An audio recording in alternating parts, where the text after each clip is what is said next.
자, 이제 위험관리의 어떤 구체적인 형태를 보도록 할 겁니다. 자, 위험관리 방법에 관한 논의입니다. 자, 이 부분 여러분들 아마 이 테마에서는 가장 중요한 테마가 될 것이에요. 그래서 일반적으로 문제상에서도 자, 위험관리의 방법에 대해서 서술하시오라고 나올 수 있는 부분들이기 때문에 기본적으로 체킹 좀 해두실 필요가 있다. 이렇게 보시면 됩니다. 자, 보시면 일반적 위험관리 방법은 크게 두 가지 형태를 논의를 하고 있네요. 자, 두 가지 형태인데요. 자, 가장 첫 번째가 물리적인 일종의 위험관리 방법입니다. 자, 위험 통제를 통한다 나와 있죠? 위험 자체를 통제를 통해 가지고 위험을 관리하겠다. 이것도 우리가 물리적 위험관리라고 하는 것입니다. 자, 그래서 위험을 통제한다는 것은 위험 자체를 줄이거나 또는 해소하기 위한 여러 가지 물리적인 방법이죠. 자, 이런 방법을 위험 통제를 통한 대비 방법이다. 또 자금 조달을 통한 겁니다. 자, 위험 자금 조달을 통해 가지고 대비하는 방법이죠. 일명 재무적 위험관리 수단이다. 그렇게 봐두시면 되겠다. 자, 그게 두 가지 방법 유형에 관한 것을 정리하는 것입니다. 자, 첫 번째입니다. 자, 물리적 위험관리 방법이 나오죠. 그래서 자, 물리적 위험관리 수단들을 정리를 해가는 것입니다. 그럼 일반점들 위험적 물리적 위험관리라고 보통 소개되는 그 방법들이 보통 6가지가 소개되거든요. 항상 목차 부분들 정리를 꼭 하셔야 됩니다. 자, 물리적 위험관리로 소개되는 것들이 대표님들 위험회피가 나온다는 이야기죠. 그래서 위험회피. 자, 먼저 여러분들 이 기본 목차, 소목차를 기억해 놓으셔야만 우리가 서술할 때 놓치지 않고 쓸 수 있어요. 위험회피가 있을 것이고. 자, 또 손실통제가 나오죠. 자, 손실통제입니다. 자, 전부 다 물리적 위험관리 수단들이다. 이렇게 기억하시면 되겠고요. 자, 세 번째는 자, 위험 요소를 분리한다. 자, 분리란 표현을 기억해 놓으시면 되겠죠. 자, 위험 요소를 분리한다. 자, 하지만 또 위험 결합을 통한 위험 관리 방법도 있어요. 분리나 결합 하나 기억하세요. 위험 요소를 분리한다든지 또 위험 결합을 통한 어떤 우리 관리 방법이 있다. 이렇게 봐두시면 되겠고. 또 계약을 통한 위험의 전가죠. 자, 계약을 통한 위험의 전가입니다. 우리 보험계약을 통해 가지고 위험을 전가하는 방법이 있고요. 또 한 가지는 위험 인수입니다. 위험을 스스로 인수하는 방법이죠. 그 일반적 물리적 위험관리 수단은 이렇게 6가지를 기억하시면 됩니다. 다시 말하면 자, 위험의 회피, 자, 또 손실 통제, 그리고 위험 요소의 분리, 또 위험 결합을 통한 일종의 방법이다. 또 계약을 통한 위험 전가 또는 위험 인수입니다. 이건 전부 다 물리적 위험관리 수단들이다. 이렇게 기억해 놓으시면 되겠고요. 자, 그럼 먼저 위험 회피부터 들어가도록 합니다. 자, 위험 회피라는 것은 말대로 위험 자체를 회피한다. 다시 말해서 손실 가능성을 원천적으로 피해버리는 것이죠. 자, 가장 위험적으로 생각하시면 자, 우리 교통사고가 위험하다. 그럼 아예 차량을 타지 않는다든가 이런 것들. 또 일반적 고소공포증이 있다라고 하면 비행기를 안 탄다든가 등등. 그러니까 위험 자체를 원천적으로 피해버리는 것이고 가장 기본적인 대비 수단입니다. 흔히 이야기해서 자, 물이 위험하면 물가에 안 가면 된다. 뭐 등등이 이런 형태가 위험 회피라고 생각하시면 될 거예요.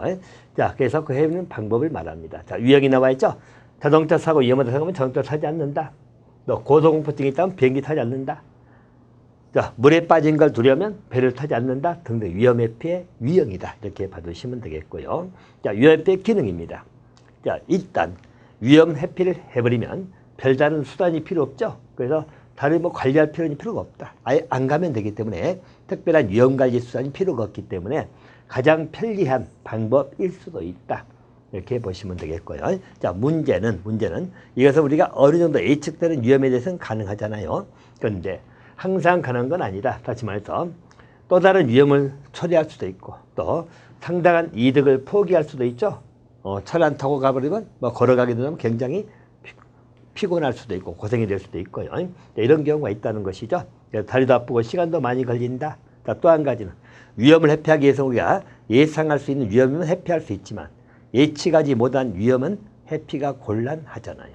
그죠? 우리 예를 들어서 길을 걷는데 뭐 전봇대가 무너질지 모른다. 뭐 그렇게 생각하면 근처를 갈 수가 없고 또 길을 가는데 예를 들어서 우리가 싱크홀 들어보셨죠? 갑자기 땅이 꺼져버린다. 그것까지 생각한다면 걸을 수가 없다. 그러면 아무 일도 할 수가 없다는 이야기죠. 그래서 위험회피는 가장 단순하고 편리하지만 위험회피가 모든 위험관리로서 만용이 될 수는 없다는 것이에요. 자, 그래서 일단 위험관리 자체는 우리 가장 편리한 방법일 수 있지만 항상 가능할 수 있는 건 아니다. 이런 점을 고려해 두시면 되겠다. 자, 위험회피는 그래서 일반적인 개념하고 유형적인 문제, 자, 그리고 기능상의 문제에서 가장 편리한 방법이지만 거기에 따른 어떤 반대급부도 따를 수도 있고 또 완벽하게 위험 회피만 통해 가지고 위험 관리할 수 있는 건 아니다. 그 점을 고려해 두시면 됩니다. 자, 또 한 가지 손실 통제가 나오죠. 자, 손실 통제입니다.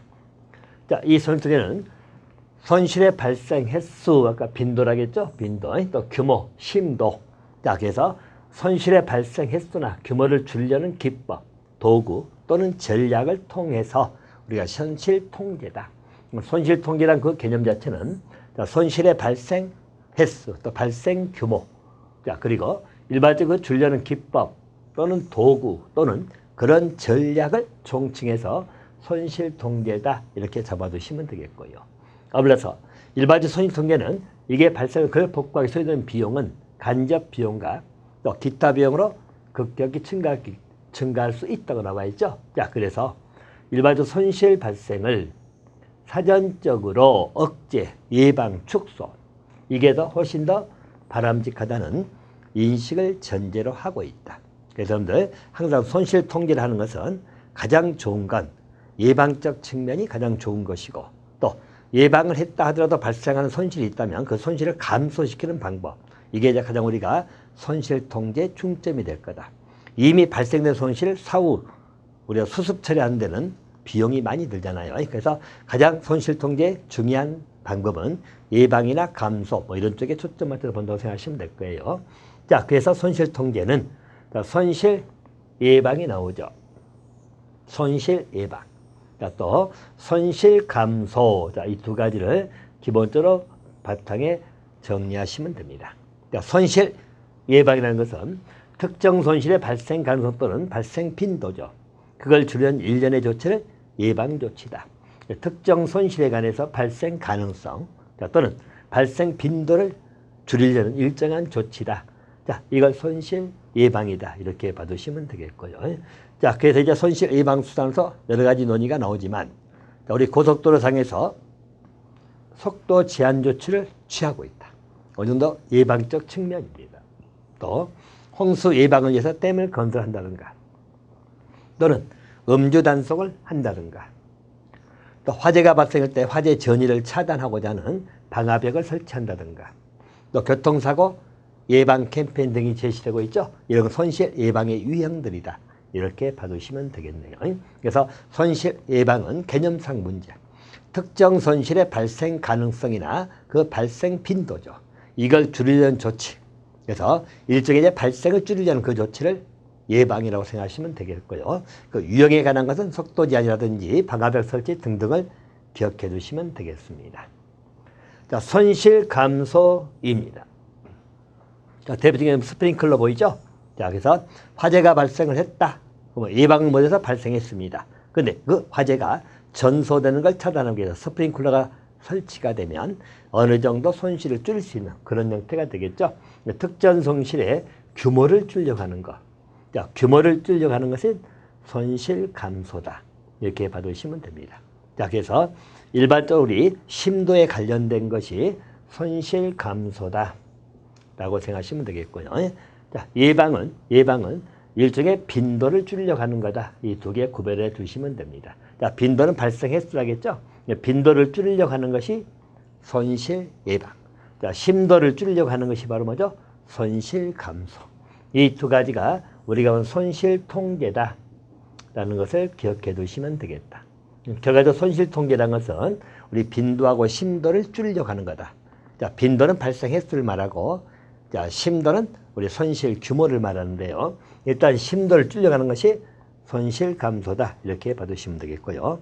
아울러서 자동차에 에어백을 설치하는 것도 에어백 자체도 예방은 아니잖아요. 교통사고 나면 손실을 감소하는 조치다. 이렇게 봐두시면 되겠고요. 또 이 손실 감소는 사전적하고 사후적으로 나뉠 수 있다. 자, 사전적 손실 감소는 일반적으로 그 피해를 입을 수 있는 재산 인명, 기타 유가물의 수와 규모를 줄이는 데 초점을 둬 나와 있죠.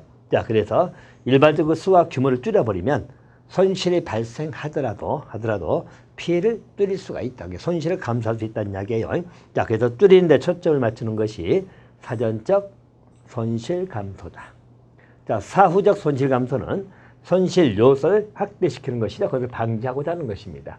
사전적은 흔히 이야기해서 우리 화재가 발생했을 때 여러분들 그거 있잖아요. 우리 화재 발생했을 때 소화를 시키는 방법 중에 제거 소화라는 것이 있거든요. 그 제거 소화라는 것은 가연물, 불에 탈 수 있는 물건을 치워버린다는 이야기죠. 자, 그래버리면 화재가 그 부분에서만 발생하고 더 이상 확대되지 못하게 하는 것. 사전적인 손실 감소는 그런 의미로 보시면 되겠고요. 자, 사후적 손실 감소는 확대를 방지하고자 하는 것이죠. 확산을 억제하고자 하는 것이다. 자, 그래서 일반적으로 우리 비상대책이나 구조대책을 세운다든가 또 재활 서비스 또는 보험금이나 보상금 청구 등 이런 데 초점을 두는 것이고요. 자, 일반적으로 에어백이라든가 안전띠 장착도 손실 감소의 사례다. 자, 손실 감소는 사전적, 사후적 이렇게 보시면 되겠죠. 자, 두 번째 요소인 손실 통제는 이렇게 정돈해 주시고요. 또 세 번째 위험 요소를 분리시킨다는 이야기죠. 자, 위험 요소를 분리시킨다. 자, 엄밀히 말하면 이것도 넓은 의미의 예방적 측면의 성격을 띠긴 합니다만은 일단 우리 요소 분리는 손실 규모가 감당이 어려울 만큼 커지지 않도록 초점 맞추는 거죠. 자, 일반적으로 잠재적 손실 규모입니다. 잠재적 손실 규모 이 표현 기억하세요. 잠재적 손실 규모를 커지는 것을 차단하겠다는 거죠. 차단에 초점을 두는 겁니다. 자, 이 말은 현재 그 손실이 발생할 것이 잠재적 사유가 있다. 근데 그것을 확대하는 걸 막겠다. 커지지 않도록 하기 위해서 위험 요소를 분리하겠다. 그런 취지로 봐두시면 되겠고요. 따라서 위험의 분산 원리에 기초두고 있다. 이 표현도 기억해두시면 됩니다. 자, 그래서 크게 복제하고 격리 이렇게 크게 나올 수 있죠. 자, 복제, 격리. 자, 이것은 위험 요소를 분리하는 수단들이다. 이렇게 기억해 놓으세요. 자, 우리 복제는 여러분들 실제 저도 하고 있고 여러분도 많이 하고 있을 거예요. 자, 우리 설계도면처라든가 또 컴퓨터 디스크 등이죠. 복사해서 원본이 파손된 경우에 쉽게 복원해서 방지할 수 있는 것. 자, 그래서 저도 일반적인 우리 컴퓨터 작업을 할 때 자료 같은 것을 우리 하드디스크에 저장도 해놓지만 또 USB에 따로 저장도 해놓고 이렇게 복제시켜 놓는다는 이야기죠. 자, 그래서 나중에 쉽게 복원할 수 있도록 그런 제도가 복제. 또 격리가 나오죠. 자, 격리는 손실 크기를 감소하는 나와 있죠. 손실의 크기를 감소시키기 위하여 하나의 특징적인 단어를 기억해 놓으세요. 자, 격리는 손실의 크기를 감소시키기 위해서 시간, 공간적 방법으로 나눈다는 이야기죠. 나눈다. 다시 말하면 위험한 시간대 사람 한 건에 몰지 않도록 하거나 또는 재산 시설 등을 여러 장소에 격리함으로 인해 가지고 손실 규모가 커지지 아니하도록 한다. 바로 그런 이야기입니다. 자, 그래서 일반적으로 우리 군시설 가면 무기고가 있고 탄약고가 있잖아. 일반적으로 무기고 탄약고를 격리시켜 놓죠. 이것 하나의 손실 크기를 감소시키기 위한 방법이죠. 자, 무기고 탄약고 같이 있어가지고 같이 이게 폭발되거나 그러면 같이 날아가죠. 그래서 두 개를 분리시킨다. 이런 것을 격리라고 생각하시면 됩니다. 자, 그래서 위험물질하고 보관물품을 격리수행하는 방법도 해당한다는 이야기죠. 자, 그러면 복제, 격리는 우리 물리적 위험관리 방법 중에 위험요소 분리수단이다. 이렇게 해서 우리 복제, 격리 기억해 두시면 됩니다.